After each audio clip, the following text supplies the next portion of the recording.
और आप अपने घर में घुसो, कितने ही लोग बोलते घर में ही मन नहीं लगता है, बाहर फिरो तो अच्छा लगता है, घर में आते ही अशांति लगती है।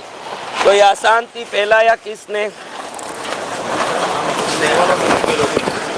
तो ये धूप करना, दीप करना, इसको पागलपना मत समझना। धूप जब घर में फैलता है, वो जब वो धूप कहीं ना धुआं निकलता अगरबत्ती से, वो कहीं ना कहीं से तो धुआं को वापस बाहर निकलना ही पड़ेगा कि घर में ही फंसा रहेगा। तो जब वो बाहर निकलेगा तो आपके अशांति के तरंगों को भी बाहर निकल के जाएगा, वो लेके जाएगा। दीपक जलाओ तो उसमें ईथर क्रिएट होता है, इंग्लिश में ईथर कहते हैं। दीपक देवताओं को खुश करता अलग बात, लेकिन दीपक से ईथर क्रिएट होता है जो वातावरण में रही हुई पुराने झगड़े, क्लेश, क्रोध, रोने, माया की जो भी नकारात्मकता है, दीपक जलते ही वो जैसे फिटकरी पानी में डालोगे तो तुरंत पानी के कचरे को फिटकरी खींच लेता है, वैसे दीपक खींच लेता सभी गलत चीजों को अपने अंदर खींच के रखता है। तो आपको ये समझ के काम करना चाहिए कि मेरा घर सकारात्मक हो। रोज कपड़ा कोई नहीं धोता, आजकल उसके लिए बड़ा सा एक बाम्बू का ड्रम आया है, कपड़े की थैलियाँ आई है। तुम जितनी आलसी हुई हो औरतें, इसी कारण घर बर्बाद हो रहा है। आदमी खुश है, औरत तो ताली नहीं बजेगी। आदमी ये ज्यादा बजाया, समझ लो क्या कारण, ये थोड़ा ज्यादा ही बजा दिया। इसका अर्थ क्या है सुनो।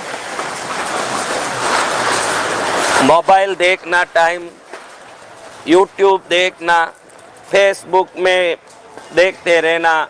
बहनें भी इंस्टाग्राम भी जानती होगी, कितनी बहनें इंस्टाग्राम जानती है? हाँ, तो मेरे सामने कहीं नहीं खड़ा करेगी, लेकिन घर जाके उस इंस्टाग्राम को ही खड़ा कर देगी। देखो आपको बताऊं, मनुष्य जन्म अनमोल है। अभी यूट्यूब में वीडियो आता है कि खुद के बच्चे को माँ ने मार दिया, गला काट दिया। पढ़ रहे हो आप लोग, देख रहे हो? 3 बच्चे को मार दिया, पति को विष दे दिया। सब देख रहे हो, सुन रहे हो? ये देखो ही मत, मैं तो कहता। आप ये सब क्यों देखते हो? आप तो मेरे प्रवचन सुनो, इसमें आपका,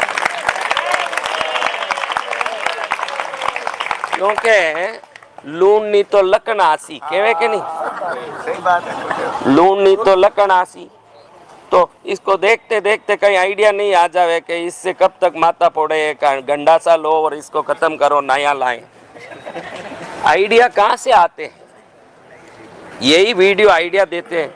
कम से कम ऐसा कर ना दें अपन, तो भी मन में पति के प्रति श्रद्धा में 1% कम तो पड़ता ही है कि भाई ऐसा पति है, क्या करें भाई, रखो, और कोई बात नहीं। मन में श्रद्धा कम पड़ती है। अनादर करने वाली चीज़ों की शिक्षा से हम अनादर करने लगते हैं, आदर करने वाली चीज़ों की शिक्षा से हम आदर करने लगते हैं। तो हम जीवन में वही पकड़ें जिससे हमको आदर, अच्छी बातें जीवन में उतरती हो। आजकल के वीडियो ही कैसे लड़ रहे हैं, झगड़ रहे हैं, इसके सिवाय कोई रील है क्या? उसको देख के तेरे में कहाँ कोई खुशी आएगी? बोलो मेरी बच्चियों, तुमको कुछ बातें मैं समझाता हूँ। देखो, घर में खूब खुशी चाहती हो, खूब आनंद चाहती हो, बुधवार के दिन घी का दिया तुम जला रही हो, उसी में एक इलायची डाल के जलाओ। बुधवार के दिन वो इलायची भी जलना चाहिए, पूरा जलना। जब घी जले, घी की बत्ती है ना, बत्ती वो मोली की बनाना, मोली की, रुई की नहीं। किसकी बनाना? मोली जानती हो? राजस्थान में मोली तो कहवे। तो मोली की बत्ती बना के बराबर बीच में उसके ऊपर इलायची रख दो, बीचों बीच। तो जब वो पूरा खत्म होता आएगा तो इलायची भी जल जाएगा साथ में। लास्ट में एकदम नीचे आ जाएगा घी और बत्ती भी जलने लगा बीचों बीच, तो वो इलायची को भी जला देगा, पूरा इलायची जल देगा। बुधवार को हमको घी में इलायची रख के जलाने से बुध ग्रह मजबूत होते हैं, और जिसके घर में बुध मजबूत होगा वहाँ लोगों में झगड़ा कम होगा, क्लेश कम होगा, धन ज़्यादा आएगा, क्योंकि बुध ज्ञान और धन के ग्रह हैं। क्या है? बुधवार को हमको एक इलायची, आपकी इच्छा हो बड़ी दीपक है तो 5 इलायची डालें, बुध का अंक 5 है, दिया बड़ा जलाना। आप ये इधर हाथ रख के बताओ कि आप बाटी में जितना घी डालते हो इतना दिया में डालते हो क्या? देखो, हाँ? तो हमने हमारी ही चिंता की, फिर भगवान को बोलते तू मेरा ध्यान क्यों नहीं रखता? भगवान बोलते तू मेरा ध्यान रखे तो मैं तेरा ध्यान रखूं। हमने कब ध्यान रखा? बाटी में थोड़ा घी कम पड़े तुरंत ये बोलता थारे बाप रे गुरु लाची मारो घी है, मारो घी है, डालो और डालो। लेकिन कोई एक पैदा हुआ कि आज तक आदमी या औरत कोई दिया जला रहे हो, तेरे बाप के घर से थोड़ी लाई, और थोड़ा बड़ा दिया कर, कोई बोला क्या आज तक? अब बोलेंगे, हाँ? अब बोलेंगे। दीपक जितना बड़ा करोगे वो घर में, देखो आप जब भी हवा बाहर छोड़ते हो वो कार्बन डाइऑक्साइड है, ध्यान रखना। आप शुद्ध वायु को ग्रहण करते हो, अशुद्ध वायु को बाहर छोड़ते हो, तो पूरा घर क्या सांस लेगा कि नाक बंद करके बैठ जाएगा? तो आप खुद अशुद्ध वायु को ही छोड़ते हो, तो इतना बड़ा सत्य कभी नहीं सोचते हो कि हम एक घर में 4 लोग रहते हैं तो चारों 24 घंटा अशुद्ध वायु छोड़ते हैं बाहर, तो वो घर किस चीज से भरा होगा? तो उस अशुद्धता को शुद्ध करने ही ये दीपक, धूप, पूजा, देवता कब प्रसन्न होंगे वो अलग बात। तुम्हारे सामने कोई देवता आज तक नाचते नाचते कोई नहीं आए, तुम्हारे सामने कोई देवता हाँ भाई तेरे दीपक से मैं प्रसन्न हो गई, मैं आ गई हूँ, ले भाई आशीर्वाद, कोई आई नहीं ना, कोई गई नहीं। हाँ, वो तो विधान से बराबर सटीक काम होगा तब आएंगे। लेकिन आप कैसे भी करो घर तो शुद्ध होता ही है, और घर शुद्ध होना भी इनडायरेक्टली देवों की कृपा ही है, वो एक बड़ी कृपा। घर ही शुद्ध नहीं क्या करे? हाँ, घर ही शुद्ध नहीं, कहीं ना कहीं अटका हुआ घर, हर घर में कोई ना कोई तकलीफ। और यहाँ के लोग क्या, राजस्थान के वास्तु शास्त्र नहीं जानते, यहाँ वास्तु का ध्यान नहीं है। घर कैसा भी हो, अच्छा दिख रहा है, कमरा बड़ा है, हवा आ रही है, रोशनी आ रही है, अरे मूर्खो, मंदिर में कोई खिड़की है? मूल जहाँ भगवान बैठे, तुम बोलो खिड़की रेवे, हवादार रेवे, रोशनदार रेवे, कभी सोचा कि कृष्ण वृंदावन में बैठे उस गबारे में कोई खिड़की है? महाकालेश्वर के मंदिर में जहाँ महाकालेश्वर शिवलिंग है उधर कोई खिड़की है? कोई हवा है? अंदर इतना धूप, इतना कपूर, इतने दिए, इतनी गर्मी, आरती का इतना पपड़ा, कभी कोई पुजारी बीमार पड़ा? आपने देखा 365 दिन वो पुजारी वहीं तो रहता है, वो कभी बीमार पड़ा? आपके तो 2-2 खिड़की, इस तरफ भी एक खिड़की, इधर भी खिड़की। हाँ हाँ माता जी, अमृत बरसात। हाँ, आकाश से पानी देवता भेजते माता जी। सुनो, मंदिर के कमरे, विंध्याचल कभी गए हो? विंध्याचल विंध्यवासिनी मंदिर कोई गए हो? विंध्यवासिनी जाओ तो देखो 4 फुट का ही दरवाजा ही है, आदमी 5.5 फुट का है, झुक के ही जाना। तो अंदर कितना सफोकेशन होगा, दबा हुआ होगा। उस दबे हुए जगह में ही पुजारी बैठा है सुबह से रात तक। सुबह खुल जाता 5 बजे, रात में 12 बजे तक खुला रहता है, सिर्फ 5 घंटे ही बंद होता है। 19 घंटा वहाँ बैठने वाला पुजारी कभी बीमार नहीं पड़ा। और आप हवादार, रोशनीदार बड़े बड़े घरों में रहते हो, आप बीमार पड़ रहे हो, इसका अर्थ ये हो गया कि हवा और रोशनी आपके जीवन की सुख और स्वास्थ्य का कारण नहीं है, वहाँ की ऊर्जा ही आपके सुख और स्वास्थ्य का कारण है। जहाँ ऊर्जा गलत है वहाँ जीवन गलत है, झगड़े होंगे, क्लेश होंगे, बीमारी रहेगी, बातें बहुत रहेगी, मन में भी भटके आते रहेंगे। तो घर को ऊर्जावान करने के लिए हर हफ्ते रविवार को निश्चित रूप से लाल नमक से, लाल नमक आता है ना, क्या बोलते हैं, पहाड़ी नमक, उसको थोड़ा नवाई या गुनगुना पानी में डाल के घर को हर हफ्ते एक बार पहुंचना ही चाहिए। क्योंकि आप कोई भी चीज डालोगे तो वो जमीन में ही गिरेगा ऊपर से, तो कैसी भी तरंग हो चारों तरफ तो फैलती है लेकिन जमीन में उतरती रहती है, जमीन की तरफ उतरती है। गंदी ऊर्जा, गंदी ऊर्जा बहुत होती है। आप में ईर्ष्या तो है ही है। आप कोई भी आगे बढ़े, मेरी खूब बधाई है, खूब बधाई है बोलते हो कि एक एक बढ़ गया, हम तो इतना करते, हमारा तो कहीं था हो ही नहीं रही सी, एना सब होसी आसी जासी करते रहते हो, तो आपका जीव जलता रहता है कि आगे बढ़े हुओं को देख के खुश होता रहता है। अब देखो, अपने पैरों में कुल्हाड़ी मारने वाला किसको कहते हैं? कोई आगे बढ़ा, वो तो खुद से आगे बढ़ के बिल्डिंग बना लिया, घर बना लिया, उसको देख के हम जले कि भाई वो आगे बढ़ गया, कैसे बढ़ गया। जलन तो आता है कि नहीं, झूठ मत बोलो। अब ये जलन की तरंगे हैं, उसके घर तक पहुंचेगी कि अपने घर में उतरेगी? तो अब वो अपने घर में ये जलन की तरंगे उतरेगी तो वापस बाहर निकलेगी तो किसको दुख देगी? इसी को खुद के पैसे से मूठ मरवाना बोलते हैं। जो खुद के पैसे से मूठ करे ना, मंत्र करे, कोई ज्योतिष के पास जाए, खुद का पैसा दे 500, लो भाई मेरे को इसी के ऊपर जादू करना है। किस पर करना भाई, नाम बोलो, मेरे ऊपर ही करना है। हाँ, खुद के पैसे पर कोई खुद पर जादू करेगा? नहीं करेगा। उधर चले जाओ माता जी, आपको आ रहा है? नहीं है, बैठे रहो। वो तो बराबर वहीं पढ़ रहा था, कोई नहीं, वो भी जानता है। सुनो, आप कोई भी गलत स्वभाव आदत करते हो, उसकी ऊर्जा आपके घर में आती है और जमीन में उतरती है, तो वो ऊर्जा आपके घर को अशांत करेगी कि जिसको सोच के जल रहे हो उसका घर को अशांत करेगी? इसीलिए हमारे शास्त्र घड़ी घड़ी कहते हैं कि संस्कार को श्रेष्ठ रखो। उसका कारण संस्कार श्रेष्ठ रख के दुनिया में श्रेष्ठता लाना नहीं है। आपका जीवन श्रेष्ठ होना है तो आपकी ऊर्जा श्रेष्ठ होनी है ना, आपकी ऊर्जा श्रेष्ठ होनी तो आपका स्वभाव श्रेष्ठ होना बहुत जरूरी है। गलत स्वभाव आपको ही जलाएगा, दुनिया को नहीं जलाएगा।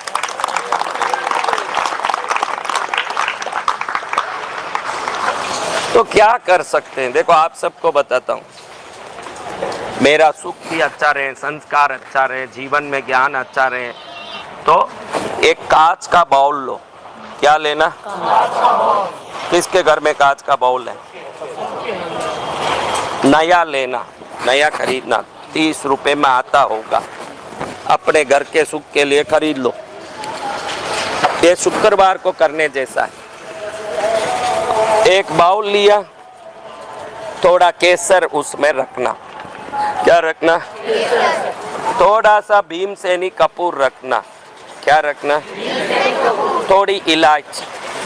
ये तीनों रख के आप जहाँ सोते हो अपने तकिए के पास, जहाँ भी, जैसे ये बाई सोती है तो वहाँ पास में ब्राउन कलर का टेबल रखा ना बेटा तेरे पास, उधर रख दिया। समझन बेटा? वैसे हम जहाँ सो रहे हैं अपने दिमाग के पास, अपने मुंह के पास होना, अपने मुंह के सीध होना। वो सुगंध रात में हम सोते समय पूरे कमरे को ऊर्जायमान करता है। ध्यान रखना, जिस वस्तु में भी प्राकृतिक रूप से सुगंध आता है, सेंट नहीं, अत्तर नहीं, प्राकृतिक सुगंध केसर में आता है, इलायची में आता, प्राकृतिक है। भगवान ने ये भेजा आपके लिए कि भाई ये केसर, ये इलायची हम खाते हैं ना, टेस्ट के लिए नहीं खाते। पुलाव में हम काली मिर्च, लवंग, सौंफ सब डाल के खाते हैं, तो ये अब टेस्ट के लिए नहीं खाते। ये चीज़ें आपके शरीर में जो भी तीखी चीज़ें, स्पाइसी है, तेज पत्ती, दालचीनी, काली मिर्च, ये जितनी भी तीखी चीज़ें हैं, आपके अंदर से डर मिटाएंगे और आपके शरीर से ऐसे तरंग निकलेगा कि शत्रुओं के मुंह बंद हो जाएंगे। ध्यान रखना, ये सभी चीज़ें काम करें। शत्रु का कोई भी डर हो, रोज 2 काली मिर्च सुबह उठते ही खाली पेट मुंह में चबाओ। दो मुंह में चबाओगे, किसी भोपे के पास टोने टोटके की जरूरत नहीं। भगवान ने ऐसी प्रकृति बनाई है कि आपके लिए हर चीज प्रकृति में ही भगवान ने दे दी, खाली उसका उपयोग करो और फायदा उठाओ। ऐसा नहीं कि भोपे के पास जाओ ने रखड़ो माता, कोई जरूरत नहीं। देखो तीखी चीजें डर मिटाती है, ध्यान रखना। लाल मिर्च से, इसीलिए बगलामुखी के लाल मिर्च से, बगलामुखी शत्रुनाशक देवी है कि नहीं? पीताम्बरा, दतिया में सुना नाम? दतिया सुना है? पीताम्बरा बगलामुखी देवी है जो दुष्ट का जीभ खींच रही है। फोटो देखना, पीताम्बरा दुष्ट को चरण में दबा के जीभ खींच रही है, यानी शत्रुओं का मुख कीलित कर देती है, बोल नहीं सकते। तो उस जगह पर लाल मिर्च से हवन होता है। क्यों? शत्रु का भय मिटना, तो तीखी चीजें वहां होनी जरूरी है। कौन सी चीजें? आपको शत्रु भय आ रहा है तो उस समय तीखी चीजें खानी।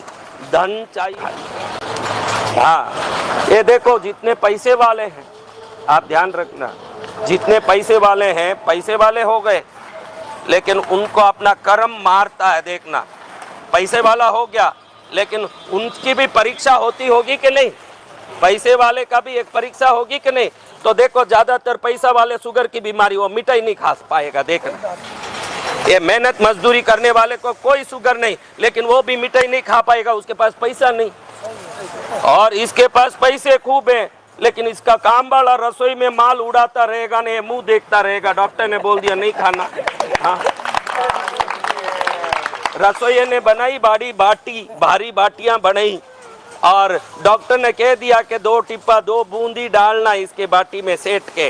तो सेठ को थाली में 2 बूंद बाटी में घी डाल के चांदी की थाली में दे दिया, और ये बेचारा स्टील की थाली में खा रहा है।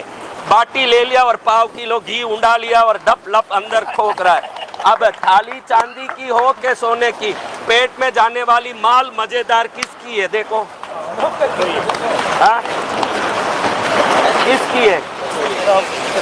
तो भगवान सबकी परीक्षा लेते हैं। काम वाले के पास स्वास्थ्य है, खूब खा सकता है, लेकिन उसके पास पैसे नहीं। और सेठ के पास पैसे बहुत हैं, लेकिन सेठ को डॉक्टर ने बोल दिया कि 3रा बूंद घी डाला तो राम नाम सत्य है। क्या है?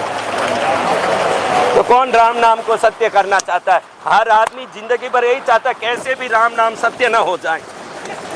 हाँ, वो कभी आदमी जीते जी राम नाम सत्य सुनना चाहता है कि देखो कैसी विडंबना, राम नवमी मनाते हैं, राम राम करते हैं, लेकिन राम नाम सत्य नहीं भाई, मारे नहीं सुनने।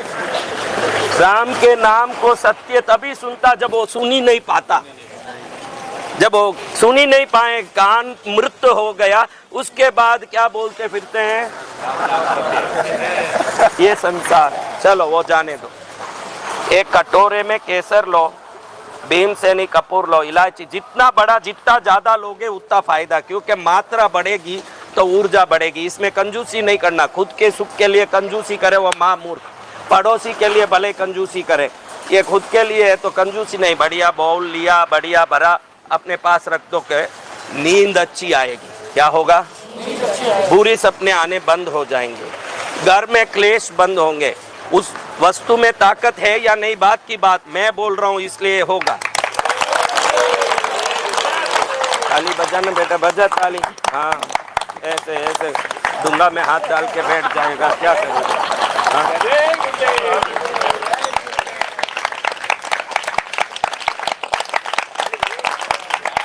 आपको कोई कष्ट हो, कोई डर हो, तो लाल मिर्च, काली मिर्च, ये सब एक बाउल में भर के उसको रख लो। वो तरंगे आपके डर को कम करेंगे, वो तरंगे आपके शत्रुओं के प्रयोग को कम करेंगे, उनके जो भी एक्टिविटीज है उसको बंद करेंगे।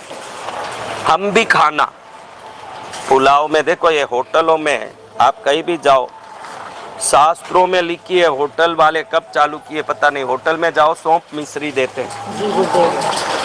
आप किसी भी होटल में देखो सौंफ मिश्री रखे हुए हैं। भोजन करने के बाद सौंफ मिश्री आप मुंह में, घर में भी बना के रख लो। सौंफ मिश्री, थोड़ा सा सौंफ को सेकना चाहिए हल्का सा, बहुत सेकोगे तो ऊर्जा खत्म। कच्चा नहीं खाना, थोड़ा सा नवाया सेक लिया और उसमें डायमंड मिश्री मिला दी। जब भी भोजन करो थोड़ा मुंह में डालो। इससे क्या होगा, आपके पाचन के समय जो ऊर्जा पाचन में लगती है सौंफ मिश्री खाने के कारण, वो ऊर्जा बाहर भी निकलेगी ना। 24 घंटा आपके पास धन आता रहेगा, सुख आता रहेगा। क्योंकि जो ऊर्जा बाहर निकलती है वो ऊर्जा भोजन के समय अंतर्मुखी हो जाती है, क्योंकि पाचन की क्रिया भी वही ऊर्जा करती है जब वो बाहर नहीं निकलती। इसलिए जो चीज घड़ी घड़ी बाहर निकलती है अंदर जाती है, वहाँ धन का आवागमन कमजोर हो जाता है। इसीलिए होटलों में सौंफ मिश्री दी जाती है। खाते ही आप सौंफ मिश्री डाल दोगे तो जो तरंग पाचन में जीर्ण करने में लगता है वो तरंग बाहर भी जाएगा। 24 घंटा जो बाहर जाएगा, 24 घंटा आप में ऊर्जान्वित करके आपके काम को सिद्ध कर देगा। ये है सौंफ मिश्री। अब ये कोई जाने ही नहीं, ये बातें कोई जाने ही नहीं। हम तो ये जानते कि कैसे भी 30 मार्कान बनूंगा, जाके बाजार में लड़ूंगा तो बड़ा आदमी बन जाऊंगा। उससे कुछ नहीं है। तू कितना भी सामर्थ्यशाली हो, तेरे सामर्थ्य का कोई मतलब नहीं है। और आज की दुनिया तो बहुत होशियार हो गई, आदमी को देख के पहचान लेके ये मुझे यूं ठगना चाहता है। आप सामर्थ्य अमर्थ्य मत दिखाओ, आप श्रेष्ठ बनो, ऊर्जावान बनो। कितना भी कोशिश करो भाई, एक लोवे से लोवे को खींच सकते हो क्या? किससे खींच पाओगे? तो अगर आप अपने जीवन में चाहती चीज को नहीं खींच पा रहे हो तो समझना कि तुम एक लोहे के टुकड़े ही हो। और खींचना चाहते हो तो तुमको चुंबक बनना पड़ेगा, और मैं चुंबक बनने के ही अभी तरीका सिखा रहा हूं। चुंबक लोहे को खींचेगा कि नहीं? खींचेगा, खींचेगा। लोहा लोहे को खींचेगा? आपकी कोई इच्छा अधूरी है क्या? कोई इच्छा अधूरी है अधूरी तो आप चुंबक नहीं हो, इस कारण वो अधूरी है। हाँ, आप चुंबक नहीं हो, आपको चुंबक बनना पड़ेगा। सुबह उठ के प्राणायाम करो बराबर, एवरी डे प्राणायाम तो मर के भी करो। श्वास को शोधन करोगे, प्राणायाम को नाड़ी शोधन कहते हैं, अनुलोम विलोम अनुलोम विलोम। बराबर सुबह उठ के 5 मिनट भी करोगे, 48 दिन में चमत्कार देखोगे। आप जो सोचो वो आप, क्योंकि आपकी नाड़ियों में गंदगी है। विचार की गंदगी बाहर तो जाती है, लेकिन विचार शरीर से उत्पन्न हो रहा है तो पहले शरीर पर काम करेगा ना विचार। एक एक चेहरा आप देखते ही खुश होते हो ना, एक एक चेहरा देखते ही दूर जाते हो। ये क्यों? किसी चेहरे को देख के ही आपको लगे कि इससे बात करूं और बात करूं, किसी को देखते ही आपको लगे कि ये बड़ा यूं अपने को यहाँ काम नहीं है, चलो इधर से निकलो। ये क्यों? वो विचार की उनकी गंदगियां उनके अंदर नाड़ियों में ऐसी भरी है, उनको देख के तो किसी को पसंद नहीं आता। उनको देख के मन कहता है कि जाओ यहाँ से। तो दुनिया पसंद करें आपको, ऐसी आपको ताकत चाहिए। आपकी नाड़ी शुद्ध होना जरूरी है। आकर्षण सुंदरता से नहीं होती, ध्यान रखना। सुंदरता का आकर्षण शरीर का मोह है, वो युवा वय में हो सकता है, लेकिन कितने देखो, अब कितने ही लोग आप देखो मोदी मोदी मोदी करते रहते हैं कि नहीं? वो क्या 16 साल का है कि उसके पीछे लड़कियां भाग रही है, पूरी संसार भाग रही है। वो देखो 5 बजे उठता, ध्यान रखना, वो 5 बजे उठता। किसी दुनिया में किसी देश में रहे, 1 घंटा प्राणायाम व्यायाम फिक्स 5 से 6 वो करता ही करता पूरे ब्रह्मांड। तुम कुछ नहीं करते हो, इसलिए तुम मोदी नहीं बन पाए, गोदी बन गए हो। तुम गोदी हो, वो मोदी है। जो प्राणायाम करेगा उसकी ताकत भी बहुत होगी। हम लोग सुबह 10 बजे से 3 बजे तक साधना में बोलते, 4 बजे से 8 बजे तक हवन में बोलते, 9 बजे से 2 बजे तक कथा में, 12 बजे तक बोलते हैं। 17 घंटा इस आवाज में बोल कैसे पाते हैं? कोई भाई आपने सोचा? आप बोल लो 1 घंटा मेरी आवाज में, 1 घंटा बोलो ना एक दिन। मैं 365 दिन बोलता हूँ 17 घंटा, इस आवाज में 1 दिन बोलो। आप शरीर का रहस्य समझ लोगे तो श्रेष्ठ भी बनोगे, खुश भी रहोगे, धनवान भी रहोगे, सुखी भी रहोगे, ज्ञानी भी रहोगे, सब रहेगा। लेकिन आप खाली बाहर की चीजों से अपने जीवन को आलंबित करके बैठे हो। आपकी पूरी चिंतन है वॉशिंग मशीन आ जाए, ग्राइंडर आ जाए, मिक्सी आ जाए, टीवी आ जाए, लैपटॉप आ जाए, पैसा आ जाए, गाड़ी आ जाए, बंगला आ जाए। अरे किसी गरीब को आराम से प्लेटफॉर्म में सोते मैंने देखा निश्चिंत होके, और एक पैसे वाले को रात भर सोने के पलंग में गुड़ते पड़ते बिना नींद के देखा। तो क्या सुखी हो जाएगा इन चीजों से भाई? आप सबको मैं कह रहा हूं कि आप सब बहनों नहीं जानो तो किसी से समझ के सीख के अनुलोम विलोम करना। बिना समझे खुद ही यूं यूं करने लगोगी तो श्वास बहुत बड़ी शक्ति है। देखो दुनिया में दो ही बलवान हुए, वायुपुत्र हनुमान। कौन? वायुपुत्र भीम। 10,000 हाथियों का बल भीम में, वही बल हनुमान जी में। ये दोनों किसके पुत्र हैं? आज तक तुमने नहीं सोचा कि वायु में वो बल है जो 10,000 हाथियों को अपने वश में करें। ये दोनों वायु पुत्र हैं, यही बलवान है पूरे ब्रह्मांड में। देखो तो वो वायु में कितना बल होगा, राम जाने, कभी अपने आप ही चले जाएगा तुम्हारा। हाँ, तुम्हारे कंट्रोल में कुछ नहीं है। कब शुरू हुआ तुमको याद ही नहीं, कब खत्म हो जाएगा राम जाने तुम लोगों का। तुम्हारे कंट्रोल में जो वायु को कंट्रोल में कर दिया उसी को योगी कहते हैं ना भाई। रेचक, पूरक, कुंभक, ये सब वायु की क्रिया है ना। योग साधना यानी क्या? वायु को वश में करना। योग साधना यानी क्या? पूरक, वायु को रोकना। कुंभक, वायु को पकड़ के रखना। रेचक, वायु को छोड़ना। तुम में कौन करते हैं? महाराज अपने आप आ रहा हवा, अपने आप जा रहा हम चल रहे, वो तो प्रभु के हाथ में है हवा। अगर तुम्हारे हाथ में होता, तुमने आज तक 10 बार तो सोच लिया इससे अच्छा मरना ही अच्छा। तुम ऐसे सोचो ना, वायु तुम्हारे कंट्रोल में होता तो क्या हो जाता? परमात्मा ये तो भगवान ने हाथ में रखा। तुम सबने कभी तो सोचा ही है कि मर ही जाएं, क्या फायदा इस संसार में? सोचा है कि नहीं? तुम्हारा सोच जैसे होता तो मैं बोलने बैठा हूं, तुम सुनने रहते क्या? हजम करना। क्या करना? हजम करना। तो पेट में कोई ग्राइंडर है क्या? नहीं। कौन पीसता है? हजम करना, उसको मल के रूप में बदलना, मूत्र के रूप में बदलना, खून के रूप में बदलना, कितना बड़ा काम। तुमको मैं दे दूं भाई, दूध में पानी, विष, सब चीजें मिक्स करके, विष का, पानी का, सब चीज मिक्स करके दे दूं, दूध से ये सब अलग करके दे भाई, कौन कौन करे? देखो अमृत को भगवान खून बना के, मज्जा बना के, ये सब अलग कर देते हैं, शरीर में डाल देते हैं। विष को मल मूत्र बना के बाहर निकाल देते हैं। रोज इन चीजों को निरंतर अलग अलग करते रहते हैं। कोई एक अनार का आपको फल दे दूं तोड़ के, कहूं कि इसमें फल में दाने वापस फिट करके दो, तो कौन कौन जैसा था वैसे फिट कर पाओगे? कोई नहीं। तो उस प्रभु को धन्य बोलो, रोज करोड़ों अनार फिट करके धरती में भेज रहे। फिर भी हमको शिकायत है, मुझे क्या मिला, मुझे क्या मिला। हमको शिकायत है। तेरा नाम क्या बेटा? तुझे शिकायत है ना पंकज के मेरे को अभी भी काम नहीं हो रहा है, शिकायत है कि नहीं? तो चल तेरा हार्ट दे दे मुझे, 500 करोड़ दिलवाता हूं। दे हार्ट। हार्ट नहीं देगा? 2 किडनी दे, 50 करोड़ दिलवाता हूँ। एक नहीं, एक तो दे ही देगा कोई। बदमाश है भाई, एक से भी गाड़ी चले। एक नहीं, 2 किडनी दे, 50 करोड़ देता हूँ। हाँ, 2 आंख दे दे, 5 करोड़ दिलवाऊं। 2 पैंक्रियास काट के दे दे, जो 1, 2, 4, 5, 10 करोड़ जो भी। नहीं देगा तो शरीर में ही हजारों करोड़ लेके भगवान तुझे इस संसार में भेजे हैं। इतनी कीमती रत्न तुझे बना के धरती में भेजा, फिर कई बात की शिकायत महाराज।